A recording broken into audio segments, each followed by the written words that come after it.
I'm Ellie Cohanim here with JBS, presenting you our special coverage of AJC's event in solidarity with the Jews of Denmark. Please join me as we hear from the Consul General of Denmark in New York, Jarl Frijs-Madsen, AJC's Executive Director, David Harris, and AJC's Director of Interfaith Relations, Rabbi Noam Marans.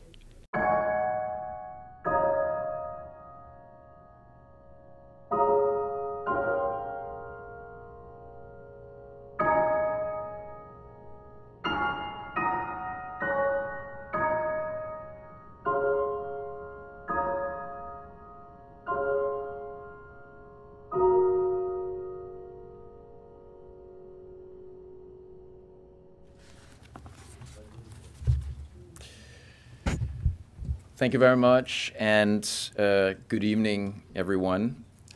In these days, Denmark is going through some of the most difficult times in our country since the occupation of Denmark by Nazis from 1940 to 1945. Over the past weekend, 2 innocent people were killed by terrorist attacks. A number of policemen were seriously wounded. The small Hans Christian Andersen fairy tale country known to promote world peace, human rights, freedom of speech, and tolerance suddenly became an inferno of blood, police, ambulance sirens, and death. It is still too early to say if and to what extent this will change our society at large, but the terror that has hit Europe this year has sadly now also become a part of Denmark's recent history. In these difficult times, it has given us enormous courage, comfort, and strength to know that we are not alone, but surrounded by friends all over the world. Just a few hours after the attack, I was called up by Commissioner Penny Abaydina from the Mayor's Office for International Affairs to convey the Mayor's and her condolences to Denmark. And on Saturday at 2 p.m., which was just a couple of hours after the attack, Mayor de Blasio was among the first to call the Lord Mayor of Copenhagen to offer his condolences. After the attacks, the mayor and the mayor's office have continuously reached out to us with condolences and support, for which we have been extremely grateful. I want to sincerely thank AJC for arranging this Solidarity with Denmark event here in New York. Thank you to Executive Director David Harris. Thank you to Rabbi Noam Marans and to Robert Sokolov. It means a lot to me, and it means a lot to the people of Denmark. Denmark has, for centuries, had a wonderful and well-integrated Jewish community. It is not big as the one here in New York, but it has been a well-established and valued part of our community both before and after World War II. As I'm sure most of you know, Danes from all parts of society took part in the rescuing of 7,000 Danish Jews in October and September 1943. On this 70th anniversary of that in 2013, my former colleague at the Ministry of Foreign Affairs, who is now the editor of the Danish daily Politiken, Bo Lidegaard, wrote a book on the rescue called Countrymen. And please allow me to read a little from that book, Countrymen. It is page 352, and I quote, "In Denmark, anti-Semitism had not been allowed to take root, and most of the countless Danes who in the crucial days in September and October 1943 helped fellow citizens did not see these fugitives as Jews. They saw them as distressed countrymen, as families harmed by injustice and misery, as elderly people, women, children who were experiencing what no one ought to experience, as neighbors, colleagues, and relatives, as countrymen who through no fault of their own were suddenly hit by a crime instigated by the occupying power. End of quote.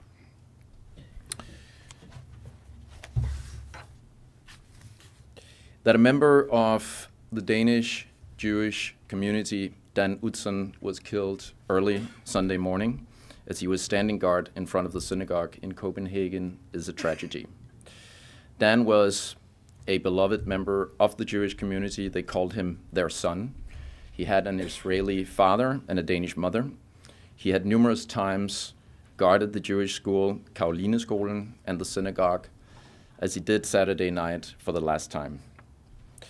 This afternoon, hundreds of mourners in Copenhagen turned out for his funeral, with the Danish Prime Minister, Helle Thorning-Schmidt, among them. In the middle of our grief and shock, we are thankful that Dan Utzon and the Danish police officers posted at the synagogue did manage to protect the 80 people inside the synagogue who were gathered for a bat mitzvah. The Danish police did an incredible job before, under, and after the terrorist attacks, for which we are grateful to them. They prevented that the catastrophe could have been even worse. Denmark will continue to protect our countrymen in the Jewish community. Brutality and the ugliness of anti-Semitism and discrimination against religion is sadly found everywhere in Europe. But as statements by our Prime Minister, the sea of flowers outside the synagogue, and perhaps the most powerful statement of all, 40,000 Danish citizens and a candlelight vehicle in Copenhagen on Monday show we will not allow it to take root in Denmark. We're also extremely sad that a Danish film director who happened to be at the wrong time, the wrong place, was shot down and killed Saturday night at the beginning of the events. On Monday, Prime Minister Helle Thorning-Schmidt spoke to international press after laying flowers at the synagogue in Copenhagen, and she said, "We're devastated that a man has lost his life in service of the synagogue. Our thoughts go to the Jewish community. They belong in Denmark. They are a strong part of our community, and we will do everything we can to protect the Jewish community in our country." On Sunday night, Prime Minister Thorning-Schmidt spoke to the Israeli Prime Minister Netanyahu, and on Monday the Prime Minister spoke to President Obama. They agreed on the need to work together to confront attacks on the freedom of expression and against anti-Semitic violence. In fact, our Foreign Minister, Martin Lidegaard, is in Washington, D.C. right now, today and tomorrow, participating in the White House summit to counter violent extremism. Even if 2015 has just started, we have already witnessed a number of killings and appalling attacks on different religious groups, including Christians, Jews, and Muslims. We do not always know the exact motives behind these killings, carried out by fanatics and madmen, but we stand united in condemning religious violence of any kind and any acts of religious discrimination. As you might know, Denmark was not born an immigrant country the same way as the US and New York is. But today we have a large community of immigrants from the US, from Europe, from Australia, from Asia, from Africa, from the Middle East, and from the rest of the world. And although this has created tensions between the different groups from time to time, Danish society has first of all gained from the immigration. The immigrants have been part in making Denmark the best country in Europe to do business. Immigrants take part in making Denmark one of the countries with the lowest inequality in the world. They take part in treating our patients as nurses and doctors. They run businesses. And whether they are Muslims, Jews, Hindus, or Christians, they are our countrymen. And most of them are very proud to live in Denmark, a country with a strong democracy and a society that promotes openness, freedom, and equal opportunity. I thank you all for coming here, and I thank you for your attention. Thank you very much.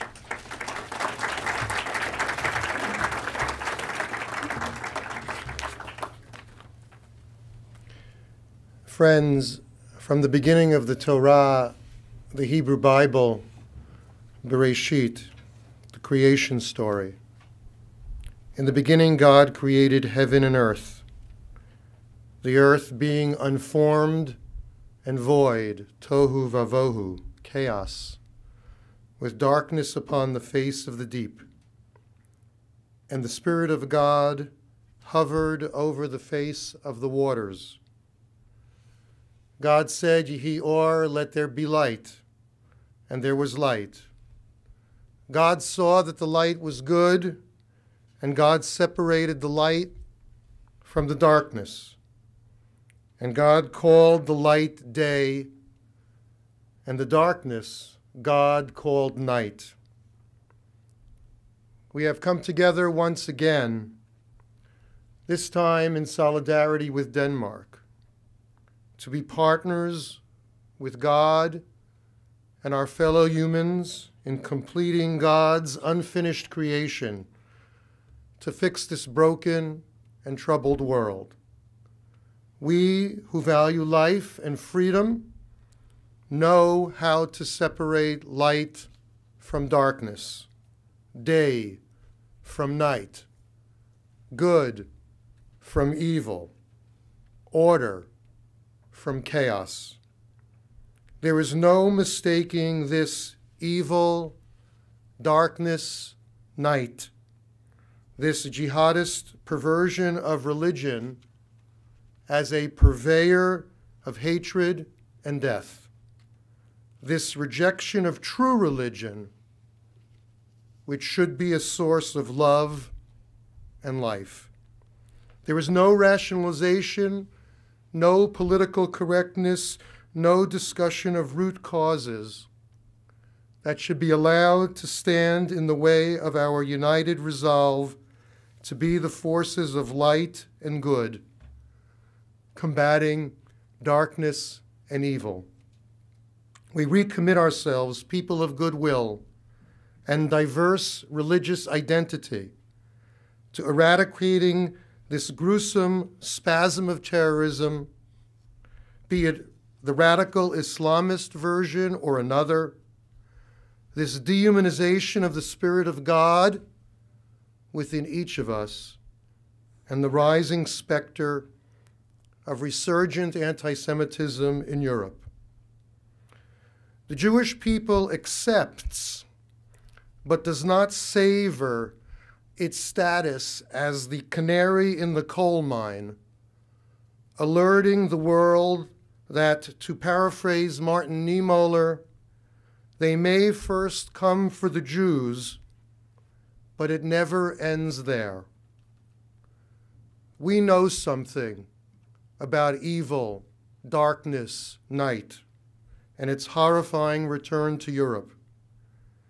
But we were also taught from our earliest days, together with our mother's milk, that even in the dark moments of the Shoah, the Holocaust, there was good, light, day, most notably in Denmark. Our solidarity today is inseparable from our long-held and deeply felt gratitude that Denmark played a historic role in saving Jews during our darkest hour. We are here today for you, Denmark, during this dark hour. We remember the victims who died or were gravely injured in fulfillment of a Jewish principle shared by other religious traditions. He who saves one life, it is as if he has saved an entire world. Those who were in the line of fire in their role as police or guards prevented massacres of incalculable proportion. We pray for the recovery of the wounded. We bemoan those attacks upon our cherished freedom of speech and upon Denmark's Jewish minority. We hope that the world has awakened to the threat and that words will be followed by action. We thank our interreligious, intergroup, and diplomatic partners who are here today. We turn to our respective religious traditions and remember the victims by name. Finn Norgard, 55, a film director attending the seminar on art, blasphemy, and freedom of expression. And Dan Utzon, 37, a longtime security guard at the Central Synagogue in Copenhagen. We offer our community's consolation to their families. In a moment, we will recite together the 23rd Psalm, sacred to many traditions. We recite it at funerals, often in the uplifting King James Version. It helps us face the pain of challenge, loss, and death. We appreciate its words of comfort and commitment to strength in times of adversity and in overcoming the enemies of goodness and life. We will follow the psalm with the mourner's Kaddish. It is a Jewish prayer of mourning which contends with death by celebrating life in God's world. We will recite the version favored by many in the liberal branches of Judaism, in which we ask for peace for all humankind, Kol Yoshvei Tevel, all the inhabitants of the earth. After the Kaddish prayer, please remain standing for a moment of silent reflection and tribute to the fallen. I'd like to begin by thanking the Danish Ambassador, Consul General, for being with us today and for sharing his thoughts. I'd also like to acknowledge the presence of other diplomats who've joined us today in solidarity, beginning with the Deputy Ambassador of Israel to the United Nations, our dear friend David Roth, as well as Consuls General and Consuls from Austria, Bulgaria, Czech Republic, Greece, Hungary, Lithuania, Netherlands, Slovakia, Germany, Japan, Philippines, Sri Lanka. If I've missed anyone, please tell me. We also have with us today representatives of the Office of Senator Kirsten Gillibrand. The Office of Mayor de Blasio is here, and the NYPD is represented here as well. And we're joined by our interreligious partners from the Archdiocese of the Catholic Church of New York and from the Church of Latter-day Saints. We thank you all very much for being here. I'm very partial to Denmark, and I want to begin by explaining why. In part, it's indeed because of what the ambassador recounted from the fall of 1943. It's a story that I grew up with. It's a story that I imbibed. And it's a story that for me was not just the story of Denmark, but it was the pathway to human redemption. After all, if not all, but the bulk of Danish citizens could see Jews not only as Jews, but as fellow citizens worthy of rescue, then wasn't there, even in the darkness of the Shoah, the way forward. It was the Danish way. I also, in visiting Denmark on many occasions, came to understand why it ranks always at the top of the Human Development Index. Even after the war, it showed the way in terms of how one can organize society. And if you look at the annual report of the United Nations you'll see that Denmark is always ranked first or second or third in human development. And if there's any index on which nations would wish to rank first or second or third, I assure you it's not Transparency Corruption Index, but rather the Human Development Index. It speaks to the centrality of human dignity and human rights and human development. And so when in 2005, if you'll roll back your memories, we had the story of the Danish newspaper that decided to publish the now famous, infamous cartoons. And we saw at AJC the reaction which we thought, quite honestly, was a deeply hypocritical reaction. While we saw protests in much of the Arab world and in other Muslim-majority countries that sought to protest in front of Danish embassies, even in some cases inflict violence on Danish embassies and their personnel, burn that Danish flag, boycott Danish products, we thought we could not sit idly by. By the way, had we at AJC been in the editorial seat, I don't think we would have published those cartoons. But that became irrelevant to what we saw unfold. This nation, Denmark, which had set the standard for rescue, and this nation, which had set the standard for human development and human freedom, was now under assault by nations which had no compunction whatsoever in their newspapers and on their television screens to ridicule and to demonize Christianity and Judaism. And yet they were burning the Danish flag and boycotting Danish products? We would say, what chutzpah, what arrogance, what double standards, what hypocrisy. And of all the things at AJC over the years that I've been associated with, among those that I'm most proud of, Ambassador, is that this was the first organization, and I believe the only non-governmental organization, to travel specially to Copenhagen in order to stand in solidarity with Denmark at that time. And yet, as I look back, there were too few who stood with Denmark at that time. And not just non-governmental organizations, I would add, but too few countries, including fellow EU countries, something that the ambassador may not be able to say. I'll say it. Rather, they kept Denmark too often at arm's length. Well, that's precisely the wrong reaction, because now we fast forward from 2005 to 2015, and we see what unfolded in Copenhagen, if you allow me, to be exactly the kind of thing we at AJC have been saying for 15 consecutive years on the European continent. Wake up. Understand the growing threat in the midst of this magnificent project called Europe. And don't live in denial.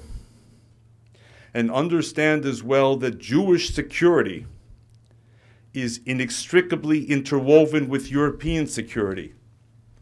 The two cannot and must not be separated, though some have tried. Europe cannot be free and secure if Europe's Jews cannot be free and secure. And Europe's Jews cannot be free and secure if Europe is not free and secure.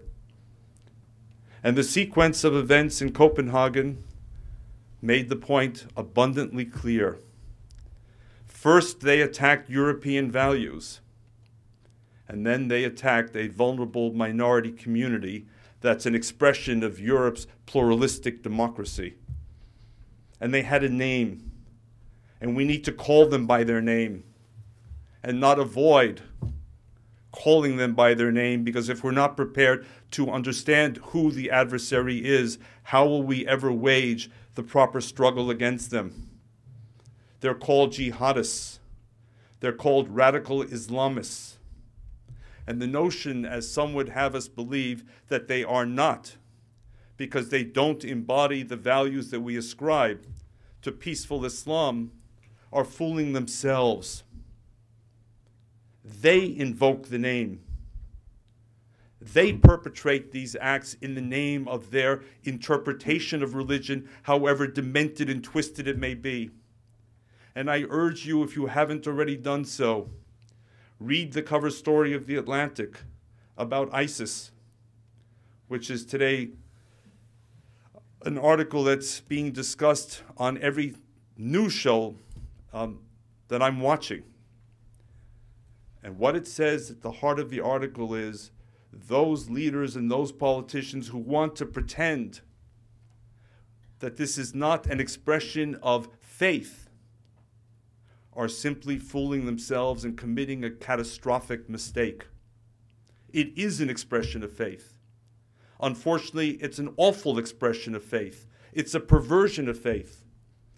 But to strip them of their faith is to deny us the clarity of vision that we need to understand what we're up against.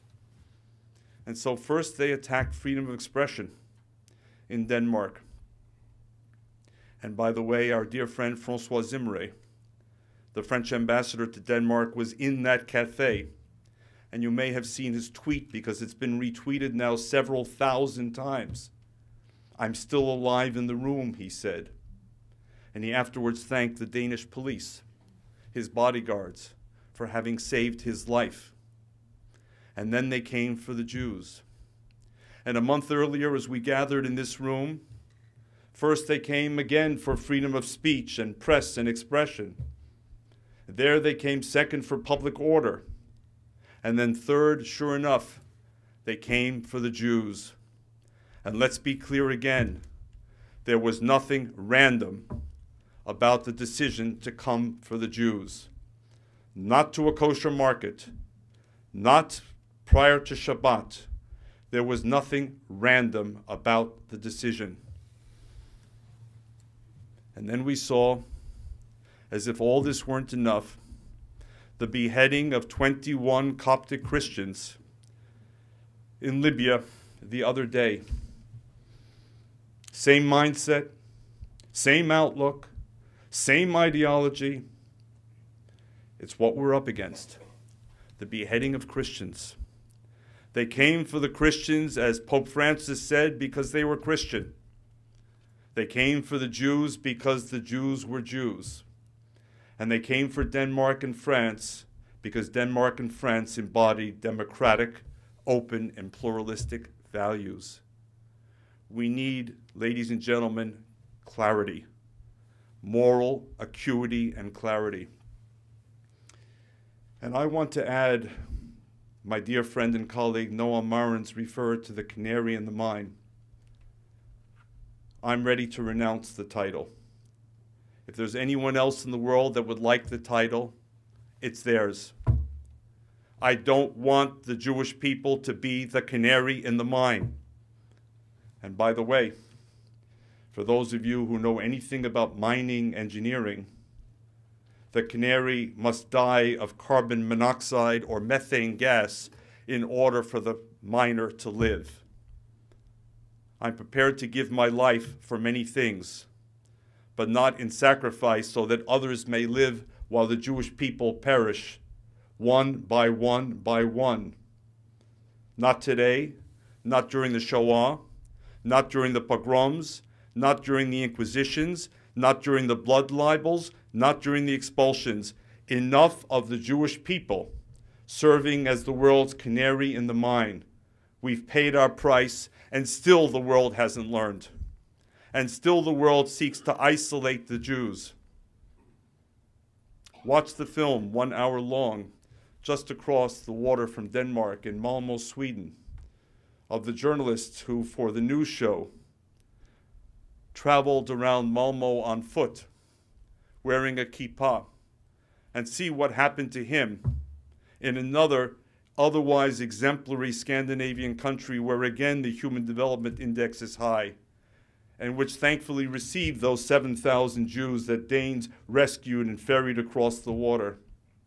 And now watch the film that's also circulating by the Israeli journalist who walked with a kippah and tzitzit around Paris, and how he was spat upon, and how he was cursed. Dear friends, dear diplomats, ladies and gentlemen, this is a moment in time that will define each and every one of us. It will define you and me as individuals. It will define institutions like AJC. It will define churches like the Catholic Church and the Church of Latter-day Saints. It will define each and every one of the countries represented here. It will define the European Union as a whole. It will define the United States.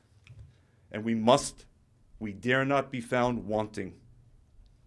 We are being told Christians are legitimate targets. We're being told Jews are legitimate targets. We're being told that newspapers and cartoonists are legitimate targets. We're being told that cemeteries are legitimate targets, as we witnessed yet again another desecration of hundreds of Jewish tombstones in France the other day. Speaking is important. Gathering and standing together is important. Speeches by political leaders are essential, but none of it is enough. Unless something changes tomorrow, the speeches will be forgotten. The solidarity gatherings will fade away very quickly. Something must change. The world must wake up. Europe must wake up. We're gratified for the statements of political leaders who say to the Jews of Europe, "Stay, this is your home." And I'm sure that most would wish to stay, desperately. But they won't stay because politicians ask them to stay.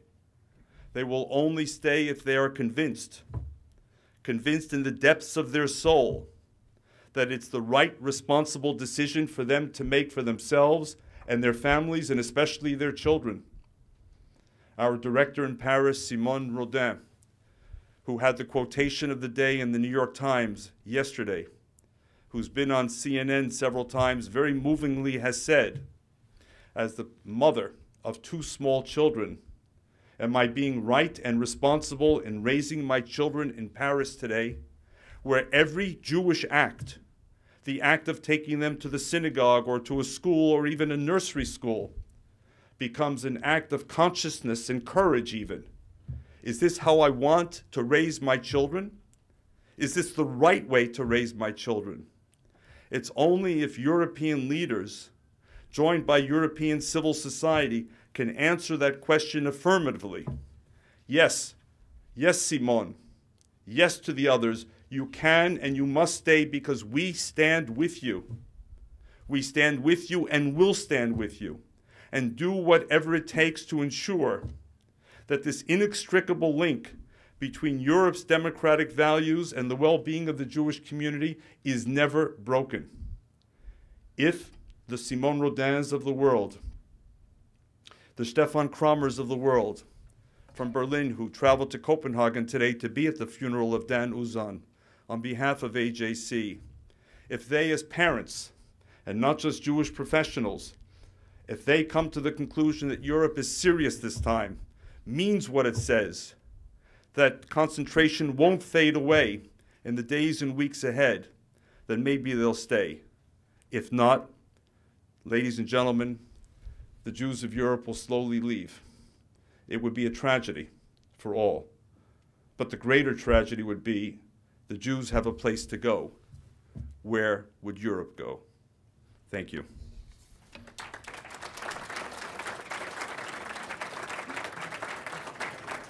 Ambassador, we heard your very heartfelt remarks speaking to this memorial service for the Jews of Copenhagen. And I'm just wondering, what is your message to the Jewish community in Copenhagen and to all the Jews in Denmark, I should say? Well, our message is that we are extremely happy to have that community. As I quoted in my speech, we consider them as countrymen. They are Danes, they are part of our community, and it is very important that, as the Prime Minister and the Minister of Justice has said, that we want to keep them in Denmark, we want to protect them. I think that the Jewish Guard who was killed did a fantastic job in protecting the the Jewish community that was inside the synagogue, and so did the police. We had an attack on Denmark, on our open society. A Danish film instructor, director was killed, and a Jewish guard was killed. It was an attack on Denmark, on openness, and it was also an attack on our countrymen, the Jewish community, and they are extremely important to us. Ambassador, I just want to thank you so much on behalf of our JBS audience and everyone here at AJC for your very touching remarks and for being with us today. Thank you very much. Thank you.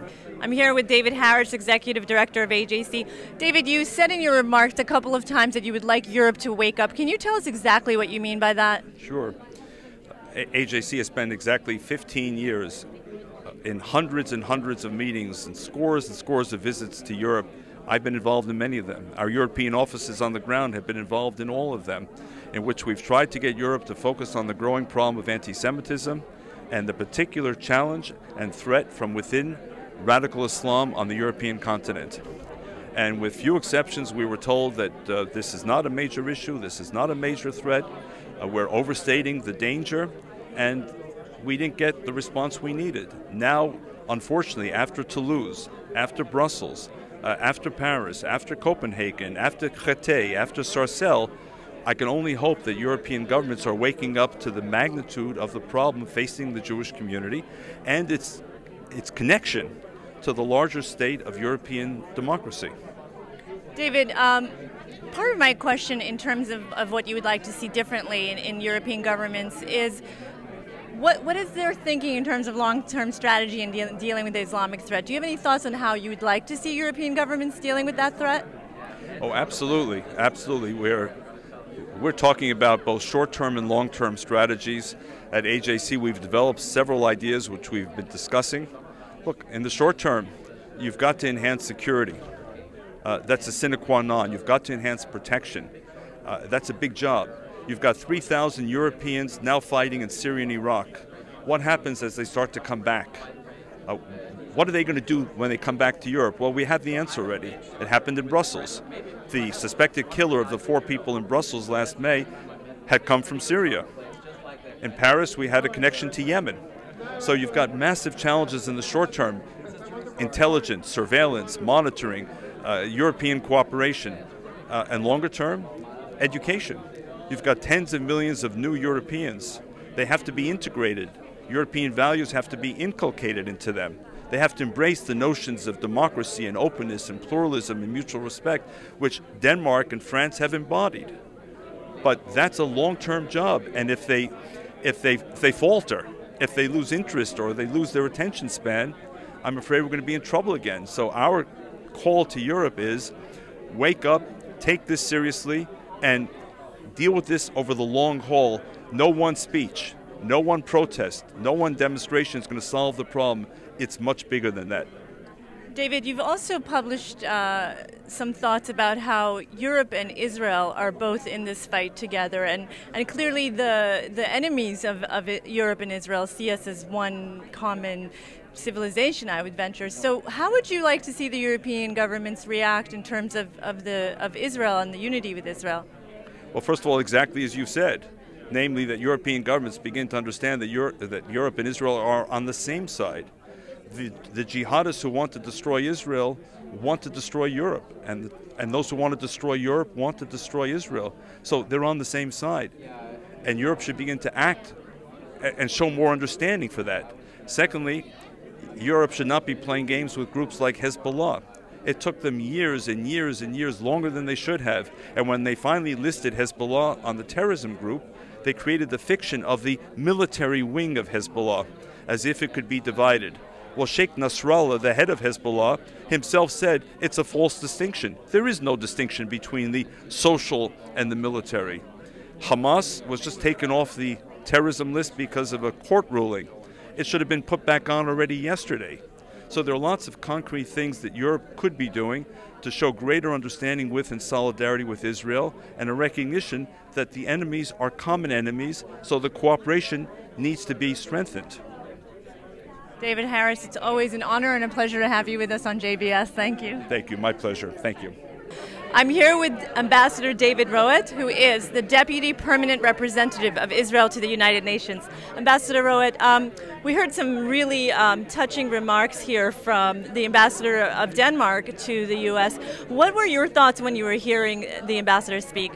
Well, my first thought was that Israel stands behind Denmark. We understand their grief. Unfortunately, we have been through similar incidents. So that was my first thought. We stand together behind freedom of speech, and we stand together with the Danish people and with the Jewish community in Copenhagen in this great moment of grief.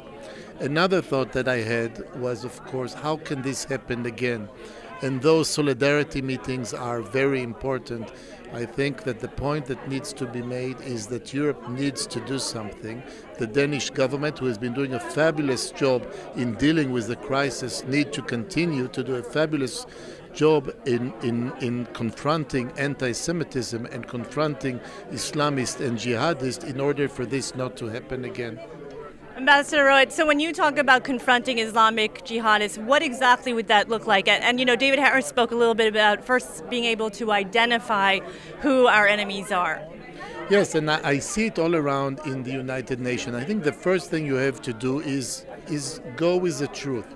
Politically correctness is important, but you have to go with the truth. And the truth is that terror is terror wherever it is. And when one ignores terrorist act and tries to whitewash it in different languages, when one said, yes, Daesh, ISIS is a terrorist group, but Hamas or Hezbollah are not, one makes a mistake. When one doesn't identify anti-Semitism for what it is, and this is attack on Judaism and on Jews, and tries to put it together with other kinds of hate, which are very, very bad. But that is the way to ignore confronting that. You must first realize who your enemies are before you can fight them. Ambassador Rowett, I think it's unfathomable to me why the European governments are sometimes so reluctant to state the obvious truths there. So where do you think they're coming from? Well, I for one, believe in what David Harris said before, that Europe is a great experience and should be one. And I think that they want to keep maybe that experience together. And they must continue to have an open Europe. But in order to have a real open Europe, they still must confront evil. And in order to confront evil, you must call it by its name. And this is something which is difficult for them to do for some reason. But I think there is a realization that one has to do that. This is not a political statement. You can still have your right or left views, but you cannot ignore the reality that is in front of your eyes. You need to invest in education, but you also need to go out those that preach evil, because evil comes from bad words, and words are important, and unfortunately we have all ignored those words for too long. So, Ambassador Rowett, are you optimistic when you look at Europe and you look at the future of this great continent? What are your thoughts? Are you optimistic, pessimistic? Well, I'm always an optimist. I come from a region where you need to be an optimist, and I think, as Golda Meir once said, if you're Jewish, you're an optimist. And I believe it can be done. I believe it should be done, and I believe there is an understanding now in Europe. Once you go out to the street together and you rally for something good will happen at some time. Ambassador Rowett, Prime Minister Bibi Netanyahu was criticized by some for his remarks telling the Jews of Europe that they are welcome to go to Israel. What about your thoughts on that? Do you think that it's appropriate for the Prime Minister to welcome Jews to Israel? I think Israel was formed in order for to be a safe haven for Jews, and any Jews who feels that he wants to or she wants to immigrate to Israel or to what we call make aliyah, they would be welcome. And I think every Israeli prime minister has the obligation to call and to remind Jewish communities that they can and maybe should come and join us together with Israel. In Israel, we do realize, though, that there are great and its communities outside, and the importance of them as living together as Jews, as proud members of society, and we acknowledge that. But calling out for Jews to make aliyah is what Israel is all about. This is why Israel was formed. All right, Ambassador David Rowett, on behalf of all of us at JBS, I thank you for joining us today. Thank you. I'm here with Father Stephen Holton. Father Holton, can you tell us a little bit about why you're here today for this memorial service? Yes, for a number of reasons. I'm a priest of the Episcopal Diocese of New York and founder of our Episcopal Muslim Relations Committee, and also in dialogue with the Jewish community for many years. And Father Holton, in your work doing interfaith dialogue with the Muslim community, are there any trends that you're noticing, and what has been the reaction to this terrible tragedy in Denmark? Deep shock and sadness, especially with the rise of ISIS as just being a strange, evil terrorist cult that can't be dignified with the name of Islam. Father Holton, I'm just wondering, in your conversations with your congregants and those who you share messages with, what is it that you're trying to communicate to them in terms of the future of European civilization and where things are headed right now? Well, most congregations are concerned with the congregation's own life, but what I've become convinced with David Harris and François Hollande's comments is that an attack on Europe's Jews is an attack on Europe, an attack on diversity. And so the second lesson that I bring forth is that all our congregants are beautifully formed by lifetimes of exposure to their own traditions. It's time we shared our gifts and insights so we could build an even more beautiful world than we have already. Father Holton, thank you so much for joining us on JBS. Thank you. Good to be here. I'm here with the Consul General of Bulgaria to New York. Consul General, can you first tell us a little bit, does Bulgaria have your own Jewish community? Yes, we have a very big Bulgarian Jewish community. They are very active, very good friends, and they are very much recognized in Israel because they were one of the first people who came to create Israel. Wow, that's really quite beautiful. And Consul General, you're here today to pay tribute and in solidarity with the Jews in Copenhagen. What is the message that you would like to share with the Jews of Copenhagen, and I would say with the Jews of Europe? My message is that all of us are people. We have to stick together. We have to be together. We don't have to make these things happen around the world. It's a cowardly approach. We have to stick together and work together and share all the differences together in a peaceful way. Consul General, I think that the message of peace and unity is a beautiful one, but the threat in Europe seems quite serious. Do you have any thoughts on long-term strategy and how European governments should be treating the Islamic threat? I think Europe has to recognize that in the past it was too liberal.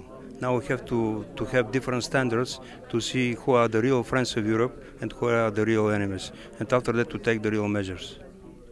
All right, Consul General, well, thank you so much. And on behalf of all of us at Jewish Broadcasting Service, we appreciate your sharing your time with us. Thank you very much. I'm here with Consul General Ferenc Kumin, who is the Consul General of Hungary to New York. Consul General, what were your thoughts as you were hearing this memorial to the Jews of Copenhagen? Well, my idea was to reschedule immediately my day. It was a short notice, but I realized that we have to be here, and we had to represent our country at the highest level. And I guess after this gathering, it was a very good decision to be here because it was a very important one, with very strong speeches and with the kinds of messages that we in Hungary and my government shares absolutely. Consul General, David Harris, who's the executive director of AJC, said in his remarks that he'd like to see Europe wake up. And specifically what he means by that is that he'd like to see European governments deal with the threat of anti-Semitism. What has your government's response been to the threat of anti-Semitism? Well, in Hungary, anti-Semitism is a present problem, but it's very much different in its nature than the ones we are observing in Western Europe. In Western Europe, it's more the Islamic community that fuels anti-Semitism, and sometimes it results in tragic events like the ones we remembered today here. In Hungary, we don't have a big Islamic community, and the threat of radical Islam is not around. But as Hungary is getting to be a more and more developed country, immigration is getting to be more and more a problem, and we have to put on our agenda how to deal with even larger masses of immigrant groups appearing at our borders. I guess it's a very disturbing question because freedom of immigration is among the European values. But my government's position is that we have to put this question on the agenda and probably revise some of our rules, some of our approaches to this question, in order to somehow save our values and somehow avoid events like the ones we had here today. Consul General, yeah, it seems like it is a question that all democracies right now are struggling with, which is how do you protect your liberties while at the same time protecting your liberties? The other question that I have for you is Hungary's relationship with the State of Israel. I think that we're hearing today as well that Europe and Israel are in the same boat, in the sense that we are threatened by the same enemies and we're criticized for those same democratic and civil values that you just mentioned. So could you tell us a little bit about the Hungarian view on Israel and when Israel takes protective actions against its terrorist threat? Usually, whenever the question is asked in international organizations like in the UN, Hungary's position is tend to be on the side of Israel's, and we have lots of reasons for that. Hungary has, by large, the largest Jewish community in Central Europe. We have more than 100,000 Jewish people living, mostly in Budapest, in our capital city. Even in Israel, there is a very big Hungarian community, Hungarian speaking, keeping their Hungarian traditions, and we're very proud of them. So there are many reasons for us to have a real close eye on what happens in the Middle East, and as far as we are able to provide our help and assistance to the efforts of Israel to protect itself. Consul General, I thank you so much for being here today for this memorial and for joining us on JBS. Thank you very much. And those were some heartfelt, powerful words from AJC Director David Harris. Thank you for joining us here at the National AJC headquarters in New York. I'm Ellie Cohanim with JBS.